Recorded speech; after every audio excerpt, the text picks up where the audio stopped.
What's up? This is Young Guru, aka The Beast, aka Hank McCoy. This is Players Pass, and you're chilling with Okayplayer.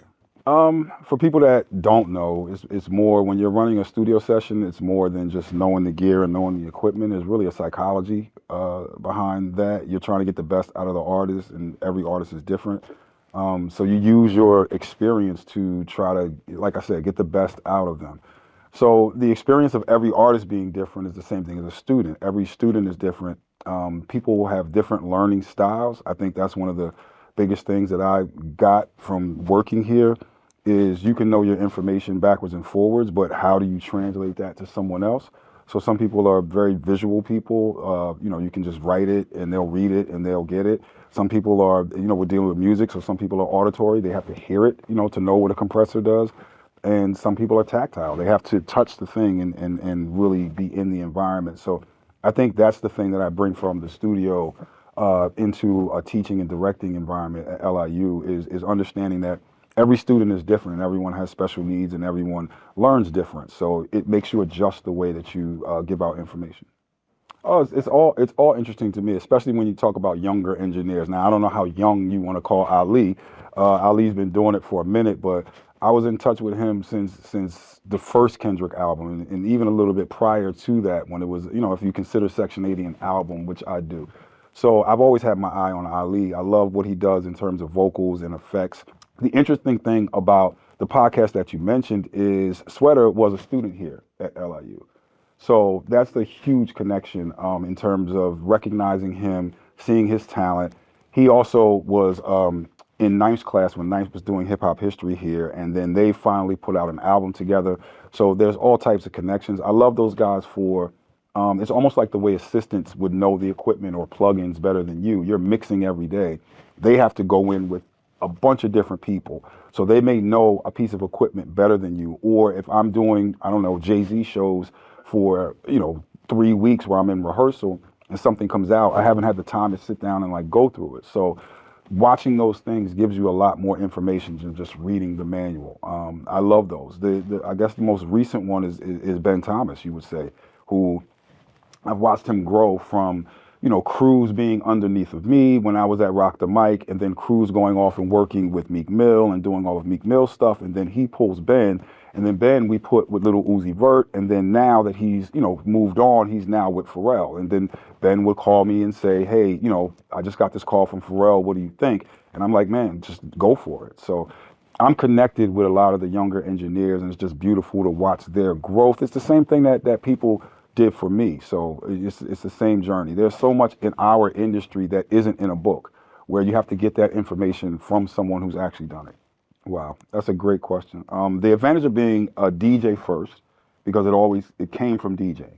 So hip hop, I'm old enough to where it wasn't a genre of music yet. It was not something that was respected, and we were putting together all of our music through turntables. I wouldn't have gotten into turntables was my introduction into music, of wanting to play music, of wanting to record music, all of those things. We were forced to do it. So DJing gives you this advantage of understanding why people move and what vibration does to people. So in a 4-hour party, and again, this is before celebrity DJing time. I'm guilty of that now, where I get paid a lot of money to go in and do an hour set.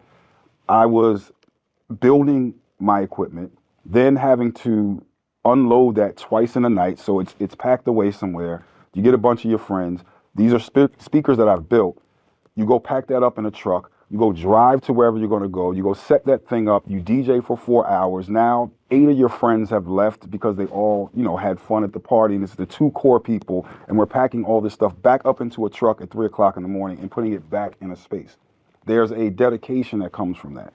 There's a thing of, oh man, I drove all this way and I forgot my headphones, and now I have to feel where the record starts.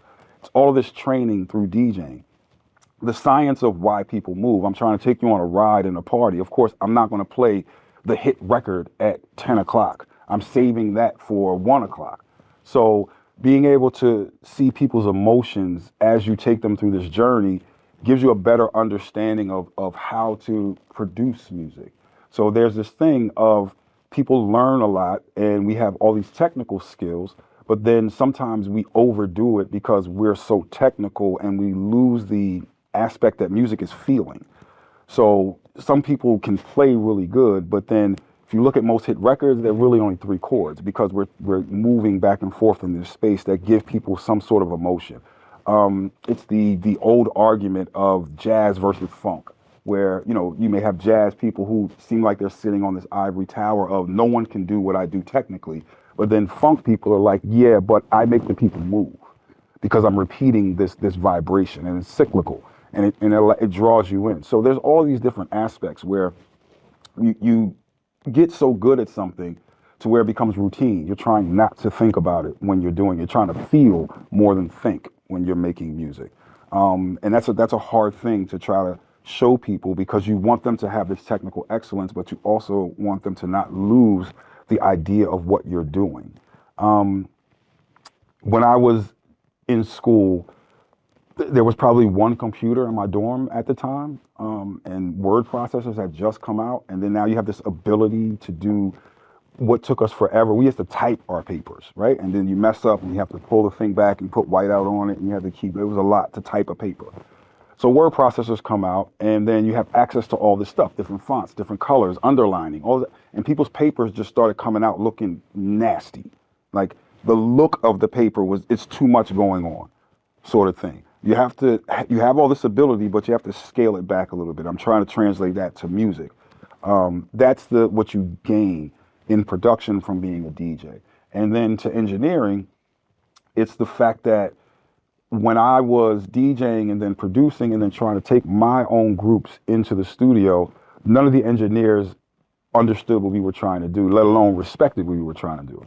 So my whole purpose for becoming an engineer was to move that guy out of the way. That was the whole thing. It was just me trying to figure out how can I make these records, and then there was no blueprint for, no pun intended, there was no blueprint for what we were doing. So, no school was teaching you this is an 808 and this is how you handle that much low end, or this is a breakbeat and how do you clean that up, or how do you not clean it up so much that it loses the hip hopness of what you're trying to do. It's sort of like go-go music, where it's supposed to be raw. It's supposed to be this thing that feels like it's live. If you clean it up too much, it takes it away from the essence of what you're doing.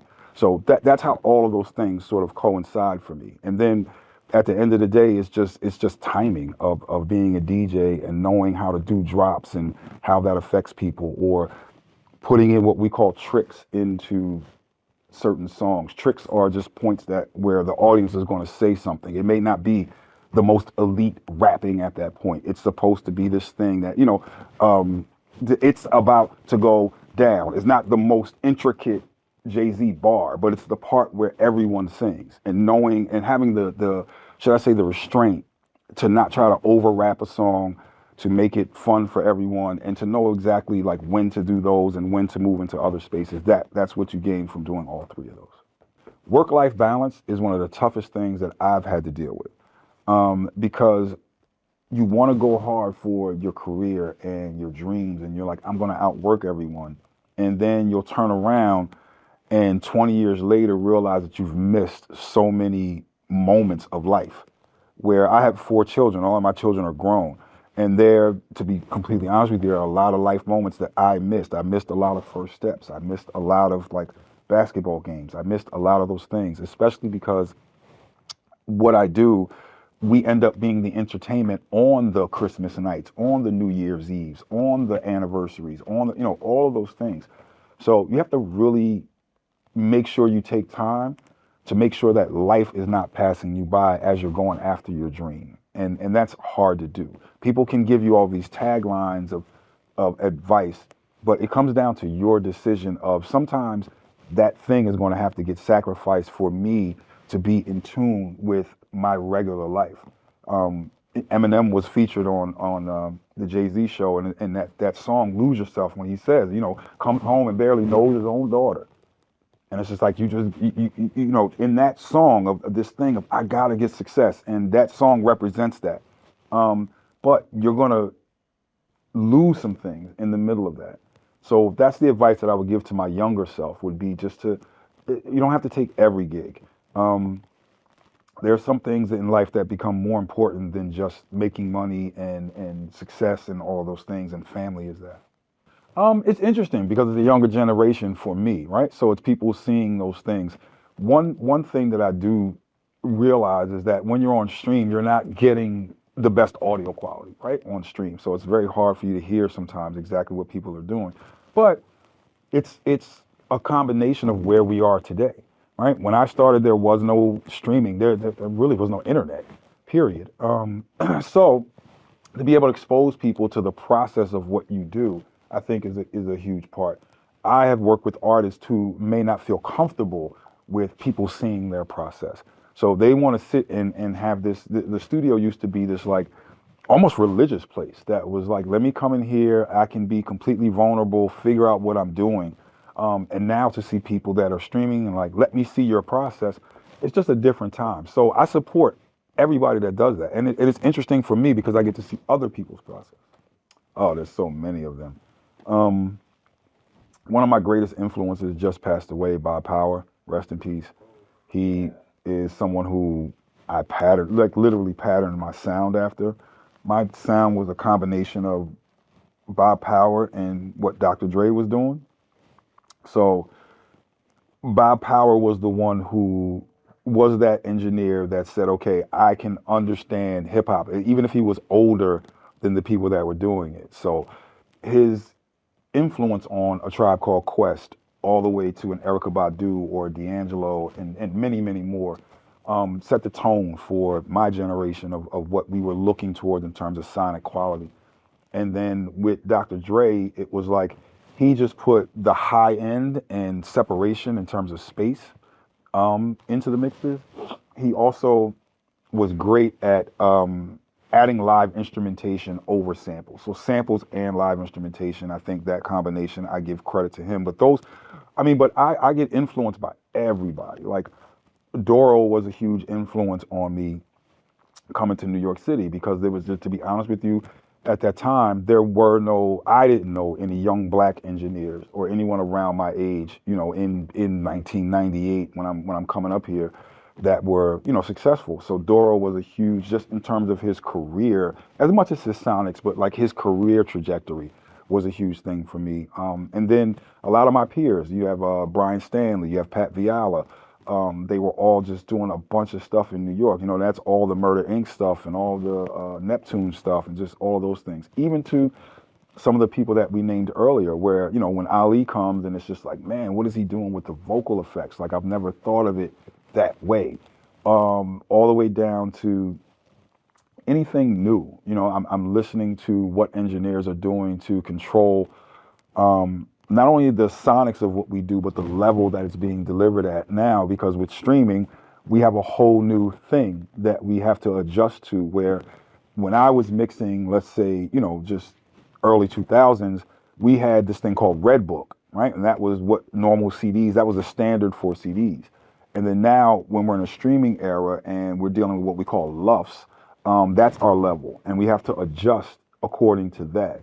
So it was a whole new training process in terms of how do you deliver the album. So I'm always listening to those things with new engineers. The purpose of subtractive EQing a lot of times is that students especially will come in and they'll start turning knobs, right? Which to learn, you start doing that. You're like, I need more of this thing. Let me add more of this. But there's only so much space in a mix.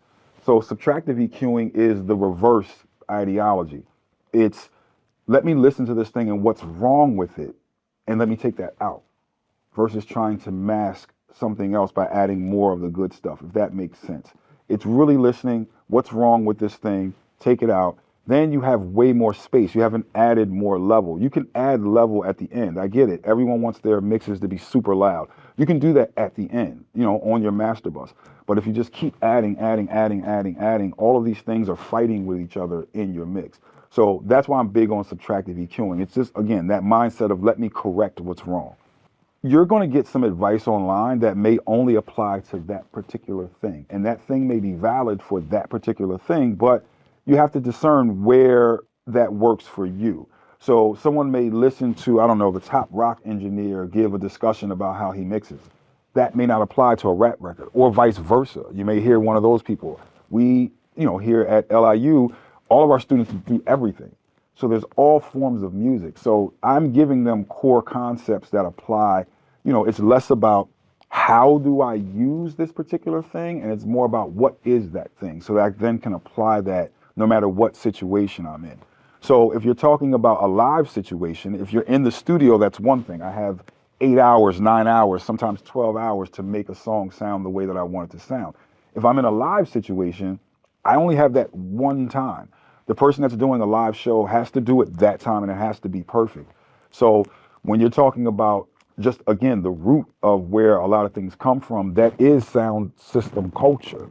That is the thing of not only clashes, but sound system culture. There's some sounds that only come in and they just play music, versus like if you're talking like foundational sounds like a Stone Love and Rory and like all of those things, that again means I had to build my speakers. I have to come and have a crew set those speakers up. So that person has to know, yes, I'm going to split this and run it into lows, run it into mids, run it into highs.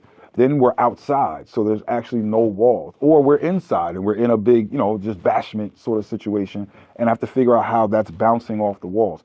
So sound system culture is something that I love because of the fact, one, is Jamaican, two, is the fact that it has to get passed down. You need a crew. There's no sound system. That's why it's a system. It's a bunch of people. But there's a difference when you have to come and set up your own speakers, clash against other crews, fix things, maintain things. All of those things are what makes sound system culture so special. It's a lot different than carrying a laptop and just walking into a club and playing on a system that's existed for however many years.